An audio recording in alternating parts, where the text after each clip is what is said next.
How to clone yourself in a 360 video using the Insta360 One X2 or One R. First off, mount your camera on a tripod or monopod and place it in the middle of your scene roughly at eye level or just below. This will give it a good view of everything we're about to shoot. Be sure to set your video settings to 5.7K for maximum quality. There's no special modes you'll need to switch into, just record a 360 video as you normally would. After you press record, perform actions in different parts of your scene, and the optimal number of clones is between 2 and 6. So it's up to you how many clones you want to make. Just keep in mind 6 is going to be a little bit harder to pull off, but it's definitely possible, like I did here. And the best way to pull off 6 clones is dividing your scene up with your own eye into 6 sections. So imagine the area you're in as a circle. You want to cut it in half, and then each of those halves divide into 3. Every time you perform a new action, you'll need to be roughly in the middle of each of those 6 sixths. If 2 clones get too close to each other, it's going to ruin the effect. I would also recommend keeping a distance from the camera of around 6 feet. This will help us later on in editing in identifying where you are in the scene. Now at each position in the scene, make sure you perform an action for at least 10 seconds. Here I'm making a silly workout scene, and even though each clone only ended up with about 5 seconds of screen time, it gives you more wiggle room later on to piece the clones together.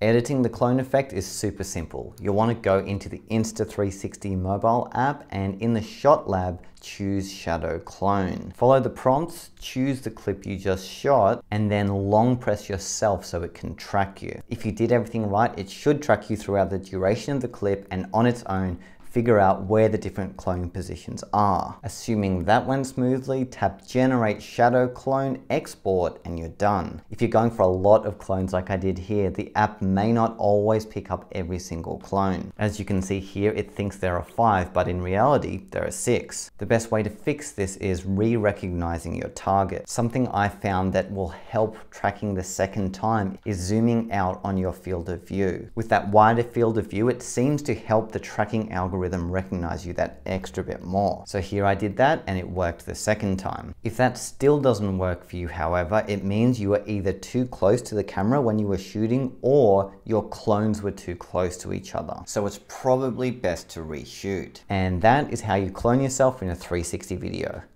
Now, if you'll excuse me, I gotta go work out.